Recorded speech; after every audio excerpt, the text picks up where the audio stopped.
Time now for everyone's favorite segment of the week. It's time for a good old-fashioned Q&A, MMA fans.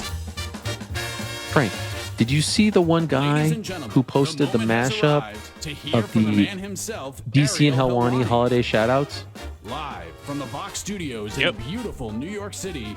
Okay, now I'm starting to question if you actually look at the questions. There's one guy deep into the questions posted. He said, "Frank, this isn't for Ariel to read on the air, but this is for you and the guys who may not have watched DC and Helwani back in the day. This is a mashup of all the holiday shoutouts, the random holiday shoutouts. There was like three views on this video. I couldn't believe this guy had, I think, every single one. It was like a 10-minute clip. It was amazing. So if you're interested in that sort of thing, go to the Substack page, go into the comments, and search for it there, because whoever this gentleman is, thank you for doing that. It warmed my heart. I sent it to DC as well. It was a nice little homage to the show. You really didn't see it, Frank, huh? I mean, it was right there. I'm pulling it back up now. It was there. I said, don't show this area. But any chance you get a different list than me? No. Let's start off with Trevor North, Lord Ariel and crew. Question for you all. When watching, covering, and discussing fights, which do you prefer between a long, drawn-out Fight of the Year candidate, where the fight could be scored either way by decision, or a highlight reel knockout that will compete for Knockout of the Year at the end of the year award ceremony? Ariel, which one do you prefer? Oh, okay. So he's saying, which do you prefer between... I never sit down and say, oh, I hope this one goes the distance. I hope this one is, a 10-second knockout. As long as it's quality, it's quality. Quality could come in many different ways. It could be a great submission. It could be an early knockout. It could be a long, drawn-out affair. It doesn't really matter to me. He asked, Ariel, which one do you prefer interviewing, between the winner of a razor-close war versus interviewing a fighter that performs a KO of the Year candidate? Again, it doesn't really matter. It more depends on the personality of the person. I'll tell you, I'm always interested in when the loser comes on, because that's a different perspective. They're not riding the high, and you're always kind of curious as to how they deal with it. So those actually interest me probably the most. But as long as it's a great fight and it's a great personality, it doesn't really matter. He continues, New York Rick, which highlights gain more social media interaction? I'm assuming you're just going to say the same thing, right? It doesn't really matter. It depends on how big the fight is and the personalities and whatnot, right? Well, no, I would say definitely the highlight reel KO, right? It's hard to encapsulate on social media a back and forth 5-round war. You're going to get more cracks at it, potentially, depending on what the exchanges are. But social media is meant for those kind of digestible knockout, submission, moment type highlights. So I would say those are actually definitely the way for social media, just because of the thing of the platform. But it kind of speaks to what you're talking about. A story can be told in 10 seconds, or it could be told in 5 hours. Like a good story is a good story. So whatever the story is of the fight, if it's a really quick KO and that propels somebody forward into something even greater, then that's Conor McGregor versus Jose Aldo. The impact of that 13-second KO, or 12-second, according to Conor, is way bigger than like some of the best back and forth wars. Now, are those going to be more significant than other like flash KOs? Yeah, probably. So it really just depends on what the story is of the fight. But for social, it's definitely those quick ones. We were testing the show before, and I was telling Fran, I'm bringing the fourth wall here because there's no other way to communicate. That was saying that the audio was tinny and whatnot. In the midst of New York Rick's answers, something just like clicked and it completely changed for the better. I don't know if you did something, but thank you to cleared whomever. Your ears a little bit, or yeah, it was probably that. It was me. I just hit the button, and we're good now. That's all we needed. GC, as a gambling man, which kind of fight gets your blood pumping when you have stakes in the fight? What kind of fight? Like, are we just talking about like a back and forth war? Or are we talking about like a specific type of bet here? Well, championship bouts. Very possible you didn't listen to the question, and that's fine. I mean, you don't usually get tagged in this early. By the way, thank you for the Chanukiah. That's very kind of you. Great question. Nice. Lights correct here? Oh, yeah. What are we at? 7? Yeah, I believe so. Well, 7 would be tonight, so technically we haven't lit them yet, so it should be 6. Here, let me go ahead and put that one candle out then. That'd be. No, now we're blinking. Now we're going on air. There we go. Let's see. 1, 2. Yep. Right there. Yep. Nailed it. Tonight, Flips? sundown. By the end of the or it should be. We start with the right, and then we move our way back. all right. So this is the one. Yep, that's 1,000% it. And right. by the end of the show, when sun comes down, Nailed make it. sure we Yeah. do All the right. So prayers. around 4:00 when I'm doing the bets, we'll Yeah. have we'll light the 7th. Yeah. That'll be a good moment. Basically, he's asking when you have money at stake, what do you prefer, a long drawn out fight? or Oh, a quick okay. All fight? right. So I thought this was a whole new question. I'm sorry. No. I'm assuming you just want the fight to be over, right? Yes. Like 10 I want the fight to seconds. be over, and I Yes. want my guy to win as fast as possible. I mean, it's fun when Frank when it's long and drawn out and you win. I mean, that's a really fun thing to go through. But yeah, I mean, if I could choose, yeah, I'd rather watch my guy win in 5 seconds than go all 25.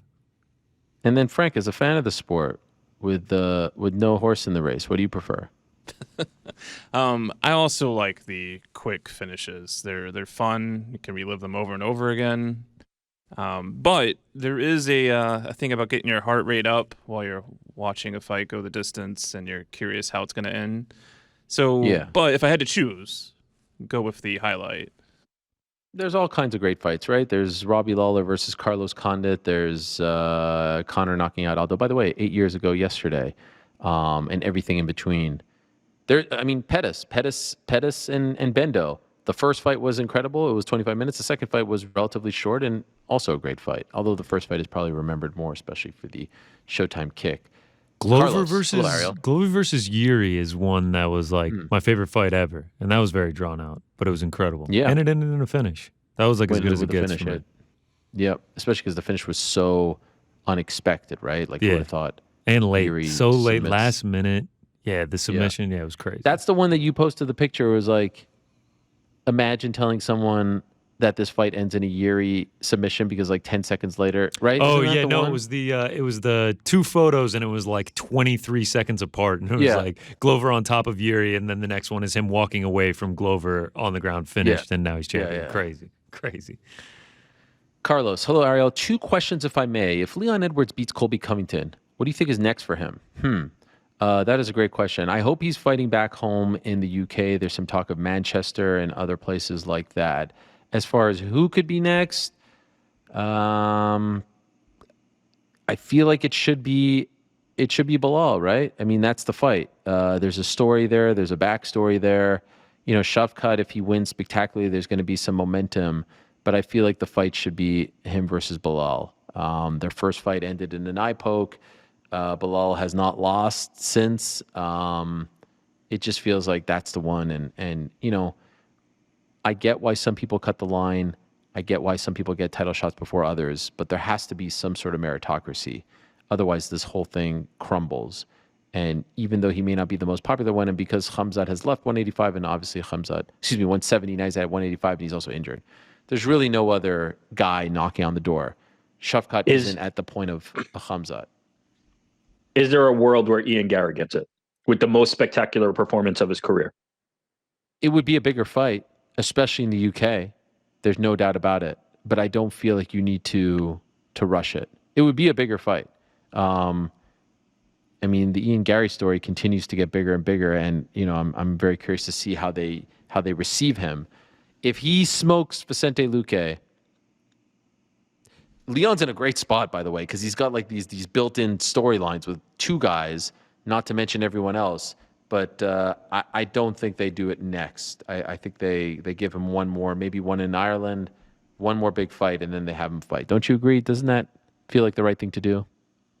It feels like the right thing to do, and also timing wise, like Bilal's been sitting. You know, it's time to get him a fight. Yeah, and he deserves it. He continues, since Christmas is coming up, I was wondering how it works around your household. Do your kids have a wish list, or do you just surprise them with gifts you think on your own? Any gifts in mind for them this year? Greetings from Portugal. Well, you may not know this, Carlos, but I am in fact Jewish. And so while I love Christmas, and I grew up loving Christmas, in fact, I had the Time Life Treasury at Christmas 4 or 5 CD set. And I used to listen to that thing in July when I would drive around town. Love Christmas movies, love the lights, love the spirit, love the significance, love what it represents, love that it brings people together, families together, love the tradition, love everything about it. But because I'm Jewish, I don't celebrate Christmas. We celebrate Hanukkah, as we just talked about. And as the great Adam Sandler once said, instead of, one day of presents, we get 8 crazy nights. Now, our family doesn't do the 8 nights of presents, 2 or 3, and we've already given them the presents, and we gave them the PS5, which was a huge hit for the kids. My daughter got this American Dream doll, got them some games, got them a couple of hoodies from Nike, and then that was pretty much it. I heard them say this was the best year of presents yet, so I feel pretty happy about it all. But no, I've always dreamed of having the come down the stairs, presents under the tree thing that I see on TV all the time, but we don't celebrate. Even though I feel like we kind of should celebrate Christmas. Jesus was a Jew, as we all know, but that's a complicated one. King of the Jews. Great questions, by the way. Oh, fantastic. Feliz Navidad as well. Floyd. Hi, Ariel, Frankie, GC, and Rick. Floyd from Montreal here. Hello, Floyd. We're in the same town. With the latest Expos from Tom Brady. Oh, my God. It was all a dream. Regarding his career with the Expos in an alternate universe, how would you rate on a scale of 1 to 10 the possibility to see a baseball team in Montreal in the next 10 years? Hoping to cross paths here since I'm kind of your next-door neighbor. Happy Hanukkah to you and the family. GC, you saw this clip? Oh, saw it, watched it 8-10 times over. I mean, it was a masterpiece. It was so well made. I think I've watched it, I don't even know how many times. And every time I watch it, I see these other little Easter eggs. The music, the bar, the clippings. You see Vladimir Guerrero and Larry Walker and Pedro Martinez sitting in the back there. And yesterday was like some Tom Brady day, I guess because 12-12. Michael Rubin and Tom Brady, in some bizarro universe, are the only ones keeping the memory of the Expos alive. I don't really know why. I'm so thankful that Tom Brady got drafted by the Expos, because had he been drafted by the Rays or something like that, I don't know, none of this would have happened. And people are talking about the Expos on a random December day in 2023. A part of me feels sad about it, but also amazing about it. I'm looking at this and they're talking about him getting 7 World Series rings and what could have been. And then they have the thing where Eli shows up and he does the quote retweet wearing the Giants jersey and the 2. They are brilliant. That was marketing at its finest. Marketing for, I think, one card that they're coming out with that will be signed by him, a Topps card. It was all for Topps. Rick, did you see this clip? I did. I'm a big fan of what Fanatics has been doing in terms of, distribution and stuff. So I kind of try to keep my eye on a lot of stuff going on. The creativity was next level. My only question is, did he go to the Rays to win his 7th ring? Oh, wow. I wish they had touched on that. The fact that they talk about the comeback against Atlanta, the Giants fits perfectly. Oh, yeah, you're right. That would have been great, yes. Can I be honest with you? I didn't even put the Atlanta thing together. Oh, yeah. They did a good. Oh, don't worry. GC did. GC will never forget. Yep. Greatest 684 home runs. How many touchdowns he had. Oh, wow. That's great. See, you went deeper than me. I was looking for the Montreal Easter eggs. Wow. The music in the background. Yeah. When the Expos would score, they would sing Valderi, Valdera. So the music in the bar is like dun dun dun dun dun. It was great. They must have had Montreal people involved in that, because there's too many details there that only a Montreal sports fan would know and appreciate. It was brilliant. It really was. God, it was great. The creativity, the execution, and then actually having Brady in the commercial just made it that much better. Right, and Vladdy and Walker and Pedro. Anyway, the question is 1 to 10. I don't know, man. Is there a world where Ruben and Brady just love Montreal so much that they're going to help bring the Expos back? Is there a world where I feel like Brady keeps doing this? He keeps playing on the Montreal thing, right? It would be amazing. The only thing I'll say on the Ruben part is obviously now he's removed himself from sports ownership, right? That is something he's already kind of thought about as Fanatics continues to evolve. So I doubt he's that front facing of it, if at all. But I could see a world where enough powerful people team up, including Tom Brady, that it happens. That It would be seems like the incredible. appetite is there, especially with clearly, to your point, right? They involved people who know what this is and like they care about it. If you can get fans to see that you care about it, then I think they'll be all behind it. Not dissimilar to like what we've seen with the football clubs. You just need the passionate kind of front man, and I think you can make it happen. Oh my God. There was a push a couple of years ago for Stephen Bronfman, who's the son of Charles Bronfman, who was the original owner of the Expos, to bring them over. And then they had this whole thing where they wanted to do like a split season with Tampa, which I thought was a ridiculous idea. It would never I work. remember Which that. I player would remember be when they did okay with that? No player would be okay with that. Who wants to split their time anywhere? If you're a pro ball player and no one else has to do it, but that would be incredible. I'm gonna be positive, Floyd, and I'm gonna say we're at a solid 8 here. Okay, people don't realize there's a rich history of baseball in Montreal, dating back to the Montreal Royals and Delormier Downs, the AAA ball club of the Brooklyn Dodgers, where the likes of Roy Campanella and Tommy Lasorda and Pee Wee Reese and some young man named Jackie Robinson once played for. And Jackie, in his later years, said that the one city that truly accepted him as one of their own was Montreal. He and his wife, Rachel, adored Montreal. So I'm going to hold out hope that Montreal gets a team. That would be incredible. Bring back the Expos and bring back the Hartford Whalers. Need them back in the game. What was the song? Dun, dun, dun, dun, na, na, na, na, na. Oh, man. How does the song go? Brass Bonanza. You know Brass Bonanza? No. Come on. You don't know the Brass Bonanza? Was that their Rick, goal song? That was their goal song. It was one of the greatest songs. Brass Bonanza. Rick, you know Brass Bonanza? Never heard of it. This is what they played when they scored goals? Dun, dun, dun, dun, dun, dun, dun, dun, dun, dun, Yeah, sure enough, here it is. dun, dun. It's one of the great songs in the history of Sign me hockey. up. Yeah. Hartford needs a professional sports team. That would be great. El Peruano. Volk's interview last week was inspirational. You do so well getting the best of fighters, even after a loss. What post-loss interview stands out to you above the rest? Mine was DC after getting KO'd by Jones. He kept saying he had to win enough to get back. Amazing stuff. Gracias. Yeah, that was a great one. I mean, honestly, top of the mind right here. Ben Askren after getting KO'd by Jorge Masvidal. Ben Askren came on the show on the Monday after the Masvidal KO. Like, the most embarrassing moment of his career life. He comes on, faces the music. That was a crazy episode. Remember that, Rick? Askren comes on and Masvidal coming on with the pancake syrup. And he was living large. He was in the hotel and he's like pouring he was pouring the syrup like right here in front of the camera. And it was just like dripping. But you could just feel like this guy knew that his life had just changed. Top of the world. That was incredible. Is he coming in studio? I was just going to say on Askren, that one I think really changed how people felt about him when he was willing to face the music on that the way he did. I think it really like helped him in a major way. That clip got 2 million views, I think, in 24 hours. That was nuts.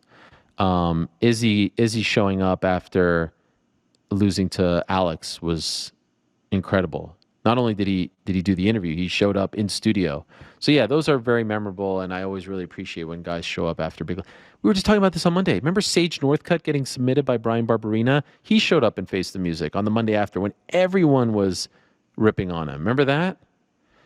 And one that I will always say will forever impress me was the last interview that I ever did for Fox Sports in the locker room, right outside the locker room hallway, UFC 196. Conor loses to Nate Diaz, faces the music. The whole thing crumbled down. And you remember how he handled that? Showed up to the post-fight press conference in the suit, faced the music, said, "I'll be back." And he eventually returned and beat him at 202. That's when you really fall in love with those fighters. That's when you really get to see a window into their soul, who they are. It's easy to be, brash and all that when you win, but I fall in love with fighters in those moments because you see how they handle this and how they build themselves back up. It's incredibly inspiring. French Joe, hello Ariel on the team. I thoroughly enjoy your Premier League insights. Wow, guys, we found the one guy who likes our Premier League thoughts, especially the hilarious fan reactions, who cannot help but acting as the OG. Just curious, What are your current top 3 players and your top 3 football memories? Also, is there a fantasy league recap planned by GC? I recently broke into the top 200 and would love to know if you and GC are continuing to play every week. Greetings from France. Allez les bleus. I will say on the fantasy front, I did the 2 leagues. I did the draft, and I did the one where like everyone gets to pick from the same pool of players. I did the draft with my kids. Shockingly, as we approach mid-December, I'm still updating my lineup in the kids pool because I feel like that's the one where there's real skill involved. I have to find people available on the waivers. I've got to set my lineup. I have Mo Salah. No one else has Mo Salah. I have Morgan Gibbs-White. No one else has Morgan Gibbs-White. I like that. The one where everyone gets to pick from the same people, like everyone has Holland, everyone has these guys. So I've kind of fallen off the other one, but I am sticking with the draft one, which I understand isn't as popular in Europe. But here in America, that feels more popular. It's more part of the culture. GC, is there a recap and update of sorts on the draft, and are you keeping up with it? Trying to, not very good at it. You said it doesn't take much skill. I think it actually takes more skill when you can pick, when everyone has the same players available to them. Right now, our man Corbo City, Corbin Vaughn, currently in first place with 1,025 points throughout the season. Just to give you some perspective here, I'm at 694. I am currently ranked 1,744th in our league. A lot of members in that one. And then next up, Nicholas. Can't even give this one a go. This last name a go. Enzo Ferrari is his name though. And then to finish it out, in the top 3, Hollandaise sauce, but it's, obviously Erling Haaland. He has 1,012 points. So it's a tight race at the top. And obviously, the winner of that we'll give him a jersey, all that. We'll give him a big celebration. It'll be great stuff. Love that. I am locked in. To Premier League or to your fantasy team? No, Premier League, to answer the previous question. Huge draw on the road against Wolves on Saturday. Did I text the group and no one wrote back to me about it? Sure. Did that deter me in any way? No, absolutely not. Because I'm here, as I've said time and again. What's that? I remember someone Touch busy on Saturday. Actually, I said it would be nice if Frank, who hasn't responded to the group since 1948, September. would respond. And lo and behold, he did not. He did not let me down. He did respond. What were you so busy doing on a Saturday? What were you so busy doing? I have things to do, Busy man. I mean, Stevie Cooper's back against the wall, and he freaking, he pulled it out. A lot of people think his time is done regardless. Huge. I was gonna say, I don't know. I don't know if the draw against Wolves keeps him. On the road, away points are virtually impossible to grab. I mean, we needed points because all we were doing was losing. We were getting. What about Spurs coming home on Friday at the world famous City Ground, 3:00 kickoff? Brennan's first game back, so it's going to be very emotional. I would say my favorite player in the Premier League is Brennan Johnson, without a doubt. I love Anthony Elanga. They sing "Rhythm is a Dancer," Anthony Elanga. Love the songs. Really enjoyed him. I like Son on Spurs as well. I mean, I can name a bunch of the. Harry Toffolo was great. Nico Williams, what a game on Saturday, unbelievable. Like Matt Turner, of course, great to see him back inside the pipes, between the pipes. If I had to pick someone in the world right now that I really enjoy is Jude Bellingham. Are we friends? Like you be the judge. I don't want DM here and there, but like he's just so incredible to watch, and I think he's just 20, which blows my mind. Obviously, love the Canadian guys, Alphonso Davies, Jonathan David, etc. One of my favorite memories was beating Arsenal in May. I was at the Katie Taylor-Chantel Cameron fight, and Awani scores, and that was the game to keep us up last May. And calling my son Walter, and he was texting me in that we were staying up. Oh, it was great. Tears were flowing. I was legit emotional about it because it meant, as I said last year, another season of getting to watch it together. So I'm all in. Love it. I'll watch a Brentford Bournemouth game over Arizona Cardinals New York Jets game. Wow. I'm more into the random game. I'll watch a Sheffield United Burnley game over Pelicans Magic at this point. Although Magic are really fun. Easily. Just the games mean more. Yeah. What about I'm a big Tommy Ollie DeVito? Watkins guy. I love Ollie Watkins. Over there, at we Aston have a Villa. lot of favorites. Class. Class. It's complete class. I mean, I could go team by team. Trent Alexander-Walker is tremendous. All I know is that Man United are in the bin. I mean, you see this SAC franchise. I gave my As a predictions Manchester last guy, Friday. it's upsetting to see. It's upsetting to see. Nah, it's fine. I gave my predictions. I said Eric Ten Hag doesn't make it past this season. In the summer, he goes. But my other favorite story right now is the Tommy DeVito story with his agent. You see this agent? Yeah. This guy's incredible. I can't get enough of this guy.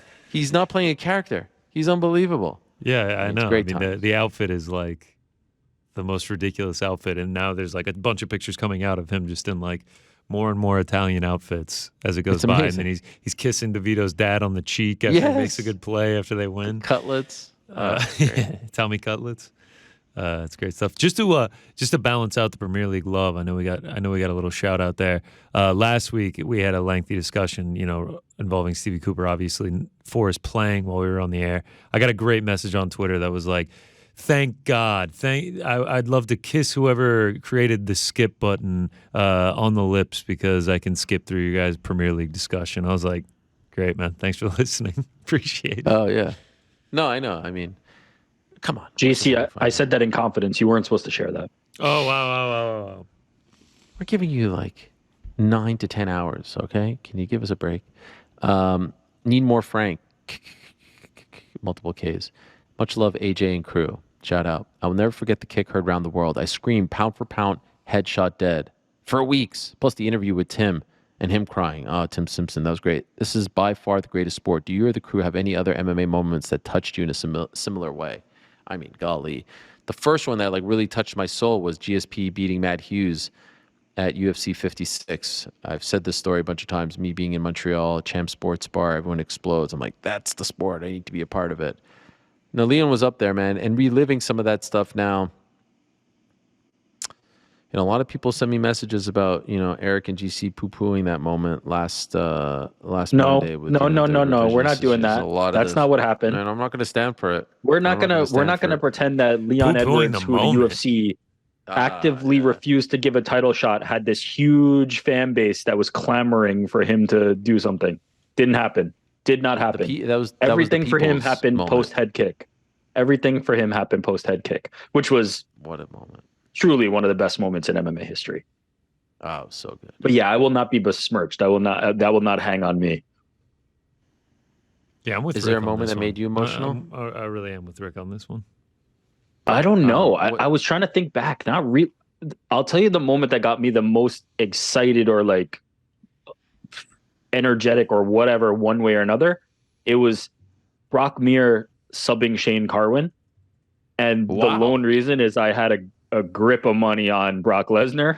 And when he won, I lost my head. I would think I watched it at a Hooters, and I maybe did 6 laps around the parking lot, dying.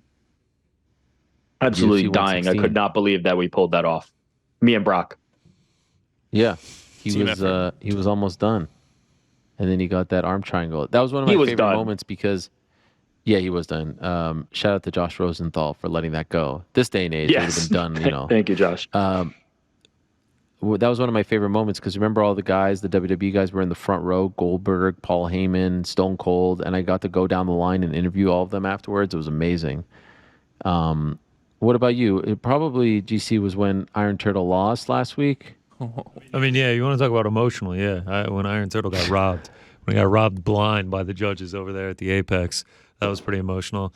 The Adesanya getting the belt back and the bow and arrows, that was pretty crazy. Not really emotional, just kind of crazy. O'Malley becoming champ, that was also crazy. More so just like the craziest moments. DC winning the belt for the first time was pretty damn great. Yeah. And for me, of course, I don't even. I was going to say, I don't even need to ask, Frank. You're probably going to say Jake Paul beating Nate Diaz, right? Clearly, when I was saying Tommy, I actually meant Jake Paul beating. I think it's the Jake Paul Andre August press conference. That you'll hear me shouting around the world. That happened already. Didn't that just happen? I don't know. Did it happen? No one knows. That's the thing about it. Hey. I'm gonna be there, guys. Hey, by the way, what a broadcast crew they've assembled. I had no idea. I knew that Canobio and Wade and Grisham were there. T Wood in the house. Shout out. Chantel Cameron in the house. Shout out. That's gonna be fun. Looking forward to it. Yeah, that's gonna be great. Also added by Frank here is the word meow under this comment. So, oh, do it again. Meow. Yes. Brandon, hey Ariel, I just heard your friend Peter Rosenberg shout you out on the radio, and I'm happy to report that he and his co-host Don LaGreca, oh my God, two New York legends, radio legends, multimedia legends, had nothing but great things to say about you. Well, that's very nice to hear. I like them both very much and respect them. ESPN Radio New York rarely, if ever, mentions MMA, but I'm not surprised. Old Helwani got a shout out. Thank you and the crew for everything. Keep up the excellent work. Oh, thank you for that, Brandon. I appreciate it. Let's squeeze in one more. Dustin H. Hello, Ariel, GC, New York Rick, and Imperious Frank. This question is for you, Ariel. I've heard you mention that you love Louis Theroux and would really like to meet him. Golly, would I like to. These days, by the way, at night, I'm just watching old Louis Theroux clips. The AJ one is just amazing. I hope you guys have had a chance to watch it. It is amazing. If you did get to meet him, what would you want to ask him? Do you have any favorite documentaries of his? Yes, I love the one when he tried to become a pro wrestler and he went to the WCW power plant in Georgia with Sarge back in the day. There's also a great one when he lived at a brothel in Las Vegas way back in the day as well. I don't know what I would want. I just want to tell him I respect him and admire him and look up to him and appreciate him. I would love to interview him, but like just upon meeting him, I would just say those things. What do you think makes him such a good journalist, documentary maker? He is inquisitive. He is a little bit quirky. He asks really good, concise questions. He's just a fun guy to watch interact with people. Like, again, like his interaction with AJ was great. And he was asking AJ things about his personal life that some people don't have the balls to ask or the courage. And he does it in a very disarming, inquisitive, innocent way. It's a beautiful style. In fact, if I could share this, I was at the HBO Real Sports rap party 2 weeks ago. The show is coming and going, and I saw someone there who was an editor, and he came up to me. He's British, and he told me that he edited the bird watching story that I did for HBO Real Sports, and I was like, "That's incredible." And he said, I don't know if you know who this guy is, but I turned to the producer when I was editing your stuff and watching your stuff for all those hours, and said to them, "This guy reminds me of Louis Theroux." And I was like, "Get out of here! There's no way." I'm awesome. telling you, man. He said, "You're the first American broadcaster that I've ever met that has a similar style to Louis Theroux, who he said I think is the best." And I told him that was giving me chills and that it was the best compliment that anyone could ever give me. Louis Theroux, Howard Cosell, Howard Stern, Walter Cronkite. I mean, that might be the Mount Rushmore right there for me. So yeah, I think he's incredible. Finally, have you heard of another British investigative journalist called John Ronson? I'm sure you would love him too. I haven't, and I will look him up. Thank you. Thanks for all the content. P.S. Do you not think that New York Rick sounds a lot like Jesse Eisenberg? Peace. That's the geezer from The Social Network, right? Yep, that's the one. That is the one. Oh Yeah, yeah. Zombieland, Rick had right? to drop off. Yes. Does he sound like him? I think so. All right. Yeah, I could see it. Scott from Portland. Hey, Ariel, I was wondering if you had a strict set of rules for... We're going to go back to the questions, by the way. Still to come, Dave Lavelle, Benson Henderson, Anthony Pettis, Betts, etc.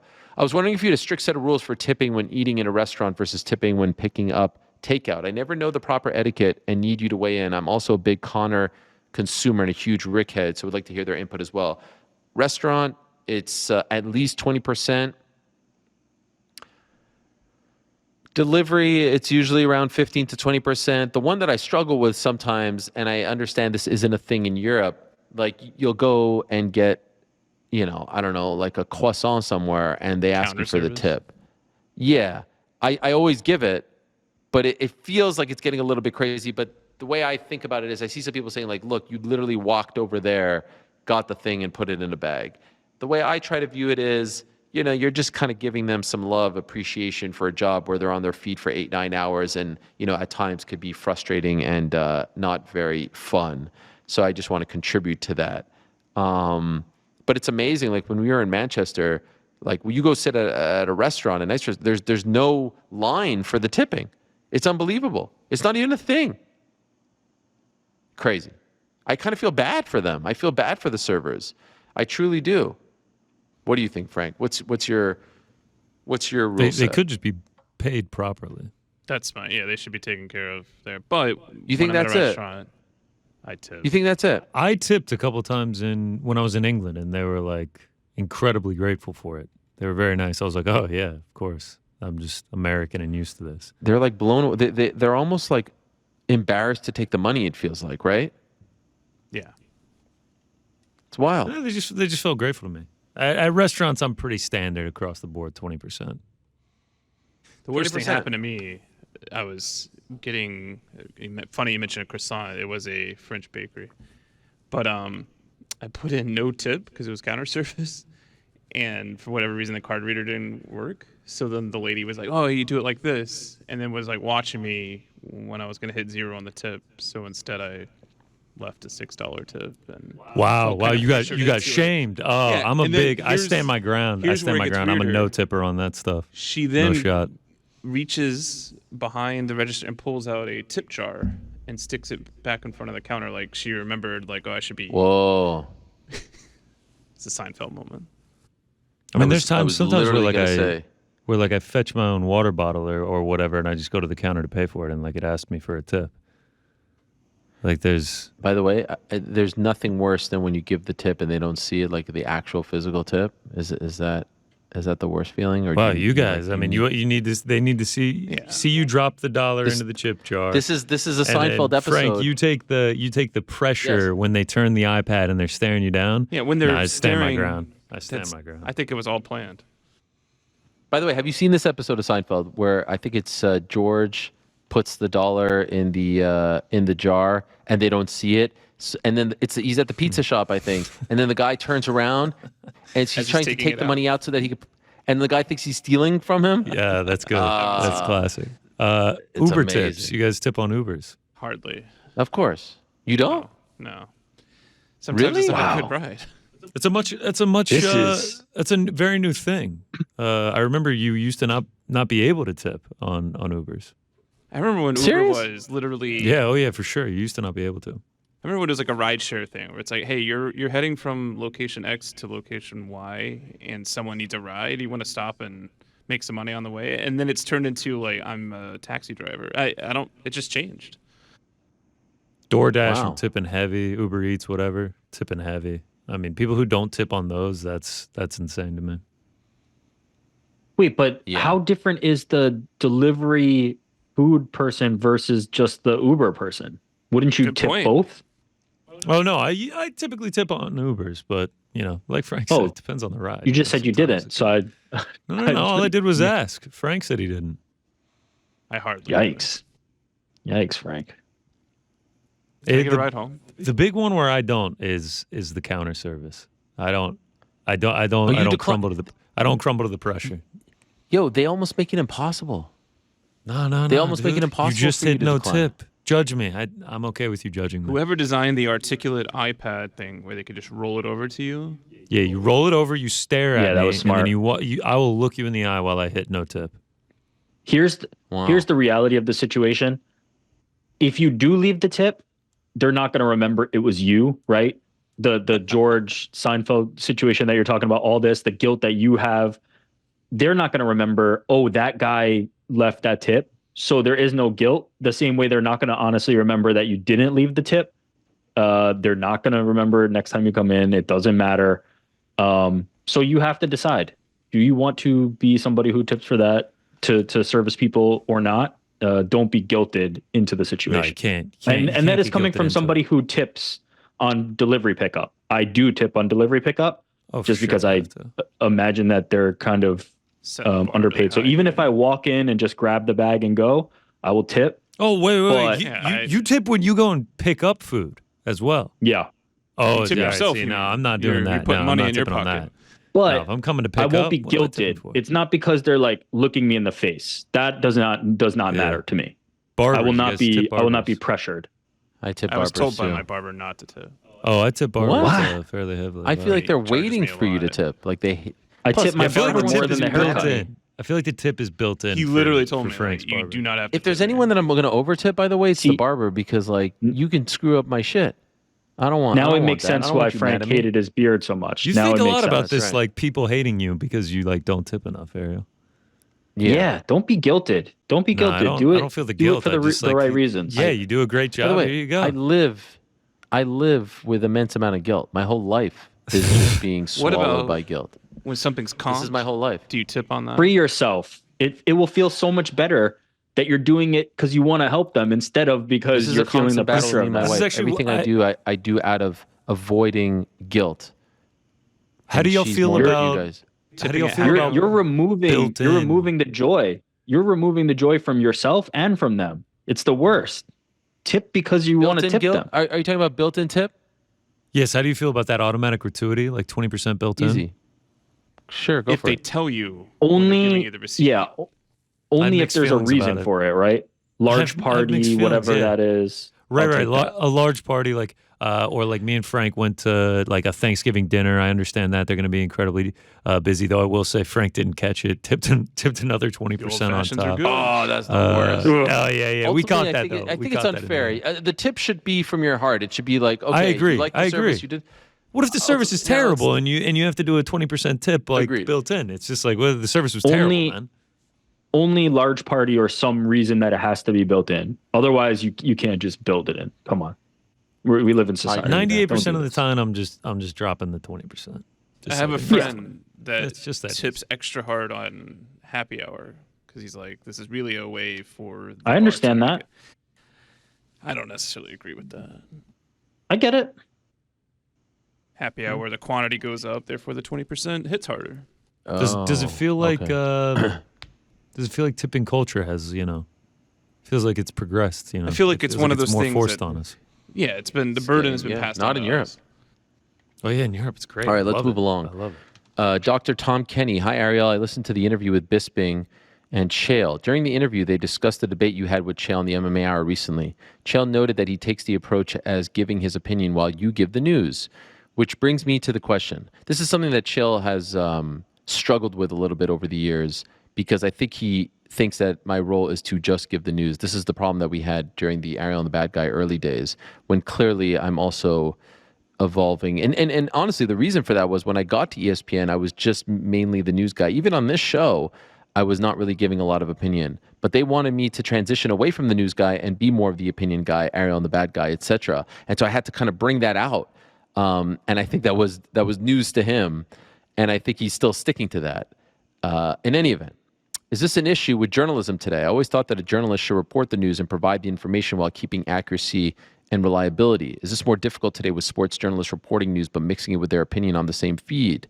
Do you find it difficult to balance providing news and opinions? I mean, you just have to know the lane that you're occupying. And yes, it's a little bit different now. There was once a time where I was just talking about this today when I was talking to the students at my high school. There weren't that many outlets to get news. There was the 6 o'clock news. Walter Cronkite, the most trusted man in America, would come on and he would give you the news, and there was no opinion. And now you tune in to the quote-unquote news, CNN, Fox News, MSNBC, etc., and they're mixing news with opinion. The newscast is a mix of news and opinion. And I find it crazy that we're tuning into these outlets to get news when in reality we're getting slanted, biased news. We're getting a certain type of news. Now, you could go to some outlets out there. You go to the nightly news, you go to, the 6 p.m., 6:30 news, you're getting more of a unbiased news. But if you go to sports news, it's weird that if I went on SportsCenter and I said they're asking me to come on and talk about Tony and Khabib, and I'm like, yeah, I hope that Tony gets smashed and he sucks and he's crazy for thinking X, Y, and Z and blah, blah, blah. That would be inappropriate. But yet, for some weird reason, when you're talking about the real stuff, the news, it's okay to show extreme bias when you're talking about politics, the White House, etc. That is very bizarre. So I wish we went back to a time where it was a lot more down the middle and where it wasn't all, mixed infotainment and all that stuff. I think that's very dangerous. But, if I'm being honest, I saw that conversation and I didn't really have an issue with what Chael said. I still think he's holding on to this idea that I'm like the straight news guy, when in reality, like there's a lot more to what we're doing here, as far as the opinion and the hosting and the personality. I saw that Michael Bisping took a couple of shots at me in that one, and I've noticed a couple of shots over time. I don't know what that is all about. I like Michael a lot, and we've always had a great relationship. And he was parroting this thing that I'm so negative about the UFC and the UFC. I mean, like, honestly, the people who say that, are they just not watching the show? Like, what has been negative? When are we negative? Is it because, like, when there's a critical thing that happens or a potentially negative thing, we're the only ones that have the balls to bring it up and talk about it in an in-depth way and not hide? Is that why? Because I would say, like, the show on Monday was all about, 296 being great. Last week was about Austin. Today is about, like, when are we really negative? And so I hear him saying, oh, it's all about negativity and it's all about Dana White and it's all about this. When are we unfairly negative? And when are we harping on the negativity? And when are we ignoring the positive greatness of the sport just to talk about that? It's all bullshit. It's not true. But yet I see some of these people harping on that and parroting that, and it's a little bit disappointing. But I would like to think that the people that tune into the show recognize that that's not what the show is, and that's not what I'm about. And I love combat sports, and I feel like I try to shine a positive light on it. It's we try to have all kinds of people on the show, and people will say like, oh, why do you have this guy? Why do you have that guy? Or no one cares about this guy. We're trying to talk about the sport in the best way possible, the most positive way possible. And yes, there are going to be shitty moments, and there's going to be controversial moments, and there's going to be unsavory moments and all that stuff. If someone did a deep dive on the show, minute by minute for an entire year, I would venture to say that more than 90% of the stuff that we are saying is of, positive nature, shining a positive light. And by the way, that is not the job. The job is just telling it like it is. But it just so happens that we love the sport and the fighters and the fights, etc., that it just ends up being that way. You shouldn't have to sit there and say, I'm going to be positive today, or you shouldn't have to sit there and say, I'm going to be negative today. It's just what it is. And I think it's unfair to say that it's too negative, or that we're too negative, or that I'm too negative. But yet some people have been convinced over time that that's what it is, because we're not, overly positive, or, as they say, bootlicking and things like that, which, is a little bit frustrating, but I think the real ones know. Could I ask you a question? Yeah. I believe that is a symptom of the same thing. Like the stuff you were talking about at the top in terms of how news is delivered and the difference between opinion and breaking hard news and journalism and all those things. I think media literacy is at an all-time low. I think most consumers don't know what media is or what they're actually getting. To me, that feels like the symptom of the same thing, which is what you're saying is we're presenting this thing, and a lot of people don't know what you're supposed to be doing. They think you are supposed to be shining a positive light on the UFC and saying the UFC is great because XYZ thing, because it appears that that's what people want. That is why I imagine the news has shifted so much in that direction. Do you think that's true? That media literacy is what's influencing all of this? Because that's my thought on it. Yeah, to a degree, I think that there's a lack of trust in media, and so people think that there's always an ulterior motive, and they think that there's an axe to grind.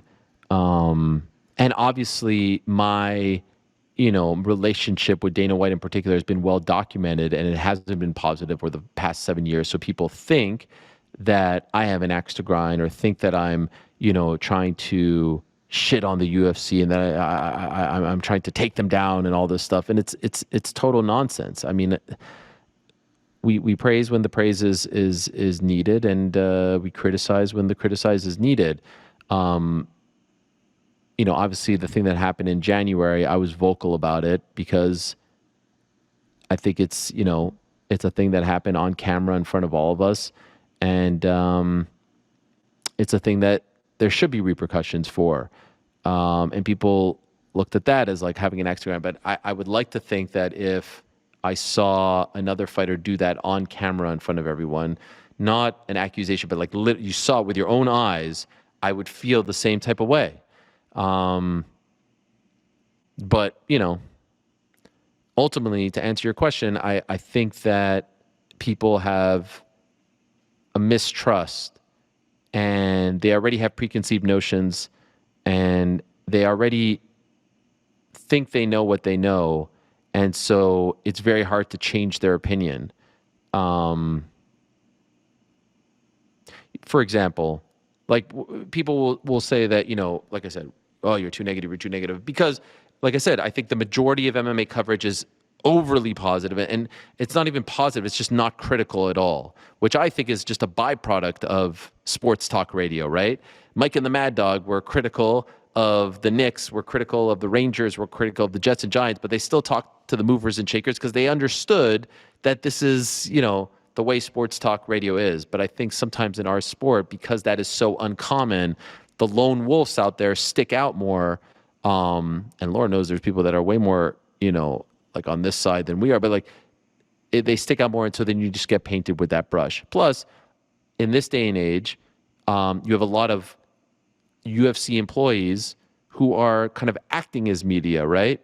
And they'll never say anything remotely critical of the UFC. And so then it gets a little bit blurry as well. It gets a little bit gray as well. It's like, who's actually the media here? Because, they're not going to say a thing. Why would they? They're getting paid by them. I wouldn't say a thing about, I'm not coming on this show talking about, the trials and tribulations of Vox Media. That doesn't make any sense. I wouldn't expect that from them. The audience needs to know better. They need to know what they're looking at. They need to know where they're going for the proper news or information, I would just say. And they need to consider the source. I don't know if that answers. I was going to go off the grid there for a second. Saw one that popped up here. Frank, I hope you don't get offended. Since we're in the holiday spirit, this is from Irwin. I wanted to know, what is everyone's favorite Christmas movie? Let's start with GC. You did this one last year. Did I? Yeah, that's why I skipped it. Because wow. Let's do it again. Let's run it back. No, Mine's Christmas Vacation. GC, give me Christmas Vacation. Eyes Wide Shut. Watched The Grinch last night. It was great. Haven't seen that one in a while. 2000s, Jim Carrey. Shout out. Elf also. It's probably the top three right there. It's probably the top three. Home Alone for me. Solid One or pick. two? One. Wow. Two. Jeez. Two all Definitely day. better. Yeah. Two Okay, now I remember us doing this. Two all day. Listen, Eyes I love Wide two. Shut. It's one of the great. Is Eyes Wide Shut a Christmas movie? Did we do that as well? Absolutely. God. More of a Christmas movie than Die Hard will ever be. I was gonna say, I'm sure someone were gonna get the Die Hard. Oh yeah, Die Hard Christmas movie. Yeah, So the good. Die Hard. Original. Alamo So Draft great. House Never even heard that before. Put Eyes Wide Oh, Shut. by the way, while you're as at a it, Christmas is a movie hot last year. dog a sandwich? While you're at it, is a hot dog a there we go. sandwich? Can we talk about Are there Rick two just holes getting in the straw? illuminated here? I Yeah, mean, Yeah, what's up with that? Beams of light coming out. I had my Eric windows down. I got Bronx some natural light Jackman. coming in. You've been Illuminated chosen, by God Rick. over here. Eric, this one's for you. Daniel McKay. What's good? Hell Warmy. I was wondering if you could shed some more light on the enigma that is Caposa. You've often mentioned that his assistance in the end-of-year award show is pivotal, and his seeming omnipotence in all things combat sports makes him a must-follow account for all MMA fans. All true. I'm assuming anonymity is important to him, and I not want you to reveal anything personal. But I'm curious as to the nature of your relationship outside of the award shows and how far back it goes. Thanks, guys. Keep up the great work. Danny from Donnie. I don't remember the first time I followed the prolific Caposa. For as long as I can remember being on Twitter, he was there. Just yesterday, we were DMing, and I offered to pay him for his tremendous research. I actually thought that his answer was incredible. He declined, and I don't know. In short, I won't read what he said, but in short, he says he does it out of the kindness of his heart. But as long as fighters are sort of they are shown love for their incredible feats throughout the year, like that brings him joy, and that's all he needs. And it's like, how much more of an MMA fan and how pure can you truly be, right? Like it's just a beautiful response. It's all about the fighters and what they do and what they sacrifice. I don't know anything about him. I don't know his real name. I don't know where he lives. I wouldn't obviously say it if I did. I've never met him. I know zero about him. I think maybe Rick knows something. Have you ever met him, or am I crazy? I've tried a few times, and it just never worked out. Obviously, I used to do PR for Glory Kickboxing, and Caposa is a huge kickboxing fan, and I've tried to get him to a few events, but the timing never worked. He was out of town. I think he was on the West Coast at the time, a few of the instances. So yeah, unfortunately, I've never gotten to meet him. That'd be great one day. I would hope to. But what a legend of a dude, and one of the only ones who, when he says, "I'm only doing it to highlight the fighters," I would believe.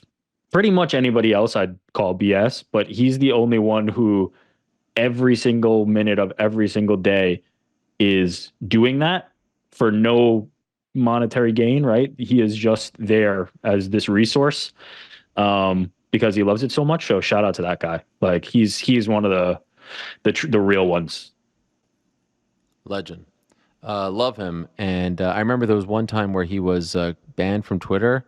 That was a dark day. Thankfully, it was rectified. That's the first time I've ever done a unban this person from Twitter post, because most of the time I can't give a flying MMA, F. quote unquote Twitter, MMA Twitter, whatever it is, and Lord knows it has become bastardized and is like, here's my thread on the top 5, like nonsense, bullshit. Favorite UFC knockout? All-star. Favorite submission? All-star. All-star. Favorite blah, blah, blah, blah, blah, blah. Oh my All-star. And they That always guy get is thousands of likes and a million responses. Yeah, They're the worst. that guy should be what MMA Twitter is. Like that is the prime example. He is the quintessential MMA Twitter account. That's what it should be all about. But then you lose. It becomes too homogenous. He needs to stand out. I don't want everyone to need be him as the him, shining but I'm light. just telling you, all of you are doing it wrong. He's doing it right. Stephen Lanzi. Shalom, Ariel. How many teams do you have? Just kidding. Good one. The UFC is having a card in California for the first time in years with 298. Conspicuously, the California State Athletic Commission just passed a resolution to allow power slap in the state. We didn't talk about this on Monday, and I wanted to talk about it. I've long respected Andy Foster as one of the best, but the regulatory capture in this industry seems to prevent substantive change. What is the core of the problem, and how does it get fixed? Much love, your boy Lanzi. So on Saturday, we found out that BKFC and Power Slap had been given a provisional license in 2024 in the state of California, which I've often said the California State Athletic Commission is the gold standard when it comes to regulatory commissions. I will admit I was very surprised. I wasn't surprised about BK. They would be the 34th state, and I think it's inevitable that the majority of the states are going to sanction it. I was very surprised about SLAP because of my conversations with members of the Athletic Commission in the past, because of how dangerous I think it is, because it doesn't really feel like a sport. There's no defense. The stuff that they have done for, studies on the brain, for helping fighters, the pension, all that stuff, I was very, very surprised. So when I first saw the story, I was like, wow, that's crazy. Then I found out about the provisional license, which means they will hold one event, then they will do a bunch of data, breakdown, research, see what happened, and decide if they will give them a full license. Maybe I'm being naive. I don't think that it is tied to 298. I don't. I'd like to think that that is not the case. One thing that was brought to my attention, which I do think is a solid reason for all of this, and I'm curious to hear what you guys think about it. As of last Friday, anyone could pitch a tent in the state of California and say, we're doing a slap fight event, and, let the good times roll. There'll be no medical supervision. There'll be no one looking after them. Like, it was just like you could do it, bang, bang, bang, and God bless.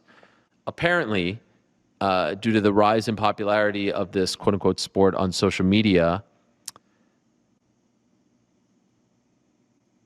kids, frat members are doing these things. And that could be very dangerous as well.